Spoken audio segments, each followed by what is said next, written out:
RS Agarwal book आप लोग है ना, आरएस अग्रवाल है, और जो आपका एक तो दूसरा कोई बुक है मैथ का, ठीक है, वो दोनों, ठीक है ना, दोनों में से कोई भी हो बनेगा उसमें क्वेश्चन, क्योंकि जो चैप्टर एक्सपोनेंट्स है सेम फॉर्मूला लाई करता है दोनों बुक्स में, ठीक है। तो देखिए जो चैप्टर है आपका, वो चैप्टर क्या है, पावर और एक्सपोनेंट्स। क्या है, पावर और एक्सपोनेंट्स, ठीक। इस चैप्टर में देखिए जो क्वेश्चंस हैं, क्वेश्चन कोई डिफिकल्ट नहीं है, क्वेश्चन इजी ही है, बस बात इतना है ना कि फॉर्मूला आप कितना अच्छे से लर्न किए हैं। जितना अच्छे से फॉर्मूला लर्न करेंगे उतना अच्छे से क्या होगा, क्वेश्चन कर पाएंगे। अगर फॉर्मूला आपको अच्छे से लर्न नहीं रहे तो क्वेश्चन नहीं कर पाएंगे, ठीक है ना।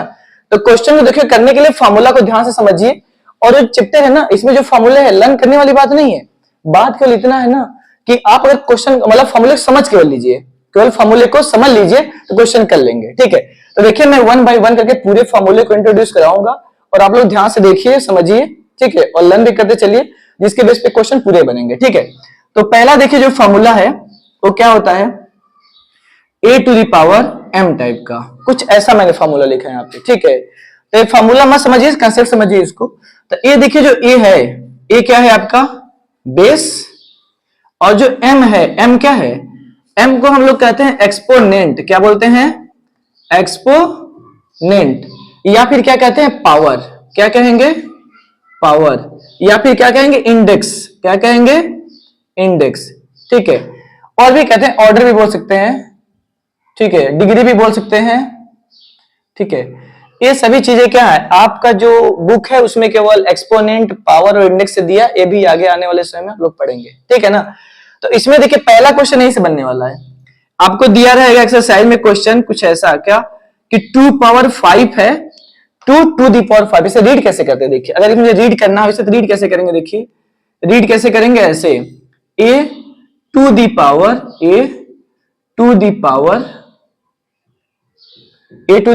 m, इसे रीड करने का स्टाइल है, ठीक है। अब उसके बाद जो है 2 पावर 5 है, आपसे ये कहेगा पहले एक्सरसाइज जो है उसमें ये कहेगा कि ये जो एक्सपोनेंशियल फॉर्म में 2 टू दी पावर 5 है, ठीक है, इसमें बेस और एक्सपोनेंट को सेपरेट करिए, चाहे एक्सपोनेंट और बेस को अलग अलग राइट करिए, ठीक है। तो कैसे आप देखेंगे, 2 क्या है यहाँ पे, 2 जो है बेस है, और यहाँ पे 5 क्या है, 5 आपका एक्सपोनेंट है, क्लियर। ये देखिए पहले जो एक्सरसाइज का पहला क्वेश्चन इसी बेस पे होने वाला है, इसी कंसेप्ट पे होने वाला है, क्लियर है। इसके बाद अब दूसरी नंबर पे चलते हैं। दूसरा नंबर क्या है, यदि देखिए a टू द पावर 0 में राइट कर दो, a टू द पावर 0, यहां पे एक चीज आप लोग को a ध्यान देना है, क्या ध्यान देना है कि a कभी भी इक्वल टू 0 नहीं होना चाहिए, मतलब a नॉट इक्वल टू 0 होगा। क्या होगा यहाँ पे, a नॉट इक्वल टू 0 होगा। यहाँ पे a नॉट इक्वल टू 0 में क्यों राइट किया हूं, क्योंकि यदि a इक्वल टू में 0 लिख दूं और यहाँ पे भी क्या पावर में भी 0 में राइट कर दूं, तो a जो है ये आपका क्या होता है, अनडिफाइंड हो जाता है। क्या होता है, अनडिफाइंड हो जाएगा ये चीज, ठीक है, क्या हो जाएगा, अनडिफाइंड हो जाएगा, जिससे आपके सिलेबस में वैलिड नहीं है। इसे सॉल्व किया जाता है जब आप 12th में जाएंगे या फिर 11th में जाएंगे, लिमिट जब चैप्टर पढ़ेंगे तो इसमें 0 टू द पावर 0 को सॉल्व किया जाता है, जो कि इनडिटरमिनेंट्स में आता है, क्लियर है। तो इसलिए इसमें क्या होगा, फॉर्मूला को ध्यान रखिएगा, इसमें a नॉट इक्वल टू 0 है, ठीक है, a कभी भी यहाँ पे 0 नहीं होगा, क्लियर। जैसे कोई भी नंबर लिखिए, एग्जांपल में देख लीजिए यहाँ पे, जैसे 2 टू दी पावर में 0 राइट करो, इसका वैल्यू क्या आएगा, इसका सॉरी यहाँ पे देखिए गड़बड़ हो गया, क्या गड़बड़ हुआ है, a टू दी पावर 0 है, इसका वैल्यू 1 होगा, ये तो लिखना ही भूल गए हम लोग, ठीक है। तो a टू दी पावर 0 है, इसका वैल्यू क्या होगा, 1 होगा यहाँ पे, ठीक है। वैसे देखिए यहाँ पे क्या होगा, 2 टू दी पावर 0, इसका वैल्यू क्या हो जाएगा, 1 हो जाएगा। बेस में कोई भी नंबर हो, चाहे कितना छोटा नंबर हो, चाहे कितना बड़ा नंबर हो, चाहे कोई नंबर फ्रैक्शन में हो, चाहे कोई नंबर डेसिमल में हो, चाहे कोई नंबर किस में हो, रेशनल हो, इरेशनल, कुछ भी नंबर हो, अगर उसके टू दी पावर 0 है तो उसका वैल्यू हमेशा क्या आएगा, हमेशा 1 उसका वैल्यू आएगा। क्या आएगा, उसका वैल्यू 1 आएगा। जैसे 1 अपन में 3 लिख दू यहाँ पे और यहाँ पे 0 में राइट करूं, तो इसका वैल्यू क्या आएगा, 1 आएगा। इसका वैल्यू क्या आएगा, 1 आएगा। और यहाँ पे देखिए जैसे मैं 2 4 6 7 टू दी होल पावर क्या लिखूं, 0 राइट करूं, इसका वैल्यू क्या आएगा, इसका भी वैल्यू 1 आएगा। ये बात समझ में नहीं। अब इसके बाद देखिए और फॉर्मूला है कुछ, क्या फॉर्मूला है, थर्ड फॉर्मूला देखिए, सबसे simple x to the power m हो into x to the power n हो। यहां पे देखिए क्या है, यहां पे m ग्रेटर देन क्या है आपका n है, m क्या है, m ग्रेटर देन यहां पे n है। क्लियर है? तो इसका जो बनेगा क्या बनेगा, x to the power m प्लस n बन जाएगा। देखिए इंटू में है, ये ध्यान देना है, और दूसरे नंबर पे ध्यान देना है कि दोनों बेस जो है ना इक्वल होने चाहिए। क्या होने चाहिए, इंटू में हो और दोनों बेस क्या हो, इक्वल हो, और इसके पावर क्या हो, कैसा हो, माइनस प्लस कुछ भी हो सकता है पावर इसका, ठीक है। और यहाँ पे मैंने बता दिया है यहाँ पे क्या, m ग्रेटर देन n, कोई जरूरी नहीं, मैंने लगा दिया ऐसे, ठीक है। आप इसे इरेज करेंगे कोई दिक्कत नहीं है, ठीक। तो देखिए यहाँ पे क्या हो जाएगा, फिर m और n को ऐड कर देंगे, यहाँ पे क्या कर देंगे, m और n को ऐड कर देंगे, तो a बन जाएगा क्या आपका, सोल्यूशन बन जाएगा, ठीक है। जैसे एग्जांपल में देखिए यहाँ पे क्या बन जाएगा, जैसे 2 टू दी पावर 5 में राइट करूं into 2 to the power write कर दूं 3, तो देखिए बेस दोनों का सेम है और यहाँ क्या है, इंटू है, तो क्या बन जाएगा 2 टू दी पावर 5 प्लस 3 बन जाएगा। तो यहाँ पे क्या बन गया, इसको ऐड कर दीजिए, 5 और 3 कितना हो जाएगा 8, तो 8 to the power 8, sorry 2 to the power 8 क्या हो जाएगा, 2 टू दी पावर 8। ये आपका क्या मिल गया, सॉल्यूशन मिल गया, ये आपका आंसर मिल गया। ये जो आंसर नहीं है, इस आंसर को बोलते हैं एक्सपोनेंशियल फॉर्म ऑफ सॉल्यूशन, ठीक है ना। मतलब ये किस टाइप का सॉल्यूशन है आपका, एक्सपोनेंशियल फॉर्म का है। क्यों, क्योंकि देखिए 2 टू दी पावर 8 है, मैंने पावर में राइट किया है, इसे एक्सपोनेंट में राइट किया है। क्लियर है? अब इसके बाद देखिए इसी का जस्ट अपोजिट क्या है भैया, x पावर m अपान में क्या हो जाएगा, x पावर n। यहां पे देखिए हमने क्या राइट किया है, डिवीजन फॉर्म में, मतलब डिवाइड फॉर्म में राइट किया है, ठीक है।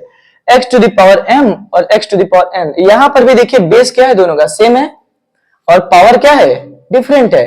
तो ऐसे केस में इसमें देखिए x power m minus n, x power हमने क्या कर दिया, m माइनस n कर दिया। यहां पे आपको ये चीज ध्यान देना है, क्या यहां पर x नॉट इक्वल टू 0 होगा, ये चीज यहां पे क्या होगा, x नॉट इक्वल टू 0 होगा। क्यों, क्योंकि यदि देखिए ना, अगर कोई भी नंबर जैसे आपका कोई 5 है और इसके नीचे में 0 राइट कर दूं, क्या न्यूमरेटर में 5 और डिनोमिनेटर में क्या 0 राइट कर दूं, तो ऐसे नंबर अनडिफाइंड हो जाते हैं। क्या हो जाते हैं, अनडिफाइंड हो जाते हैं, ठीक है। तो अनडिफाइंड हो जाएगा तो कैसे मैं इसे सोल्यूशन कर पाऊंगा, नहीं सोल्यूशन कर पाऊंगा, ठीक है। तो इसलिए हमें क्या करना है, यहाँ पे हमें x को 0 से बचना है, मतलब x को 0, x इक्वल टू 0 राइट करने से बचना है, मतलब x कभी भी 0 नहीं होगा। यदि x 0 होगा तो समझ लीजिए आपका जो लेवल है उस लेवल में एक क्वेश्चन मान्य नहीं है, ठीक है। जब आप 11th क्लास में जाएंगे तो मिलेगा क्वेश्चन लिमिट में, ये सब होता है, डिफाइन है सब, लेकिन लिमिट केस में डिफाइन होता है, ठीक है।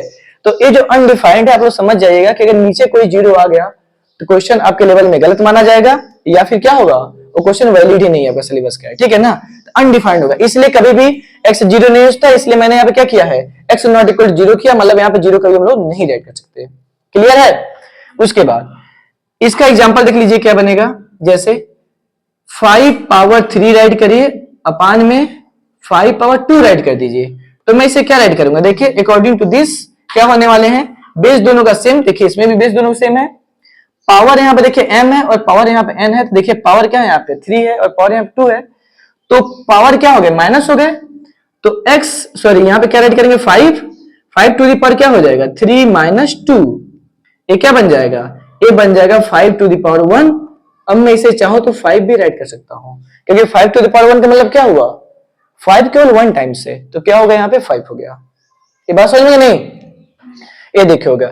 इसके बाद देखिए क्या है, फिफ्थ फॉर्मूला देखिए क्या है, फिफ्थ फॉर्मूले में जैसे यदि x to the power m write है तो इसको मैं चाहूं तो क्या राइट कर सकता हूं, 1 upon x to the power minus m write कर सकता हूं। ये बात समझ में आई, क्या राइट कर सकता हूं मैं, x to the power minus m।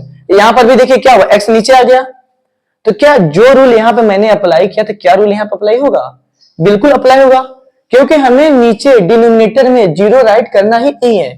तो यहां पर भी मैं क्या लगाऊंगा, x नॉट इक्वल टू 0, यहां पर भी मैं x नॉट इक्वल टू 0 लगाऊंगा, क्योंकि मैं यहां अगर 0 राइट कर दूं ना तो क्या बन जाएगा, अनडिफाइंड बन जाएगा। क्या बन जाएगा, अनडिफाइंड बन जाएगा। क्लियर है? तो यहाँ पे क्या होगा, देखिए ये आपका यहाँ पे x इक्वल टू 0 नहीं होना चाहिए। एग्जाम्पल में देखिए क्या हो जाएगा, एग्जाम्पल की बात करते हैं, जैसे 5 पावर 3 में राइट करूं तो इसको मैं क्या राइट कर सकता हूं, 1 अपान 5 पावर माइनस 3 पे राइट कर सकता हूं। कर सकता हूँ कि नहीं कर सकता हूँ? इसी देखिए सपोज मानिए कि अगर 1 अपन क्या है 5 टू द पावर -3 है, तो इसको मैं क्या राइट कर सकता हूँ? मैं चाहूँ तो इसे 5 पावर 3 भी राइट कर सकता हूँ, कर सकता हूँ कि नहीं? तो देखिए इस फॉर्मूले से मैं क्या इसे मॉडिफाई किया, ठीक है। तो जब भी क्वेश्चन आएंगे अब मॉडिफाई करके सॉल्यूशन उसका कर सकते हैं, ठीक है, सॉल्यूशन निकाल सकते हैं उसका, क्लियर है। तो इतना पहले जो फॉर्मूला है राइट कर लीजिए, उसके फिर इसके जस्ट बाद में दूसरा फॉर्मूला बताता हूँ, ठीक है। करिए राइट जल्दी से।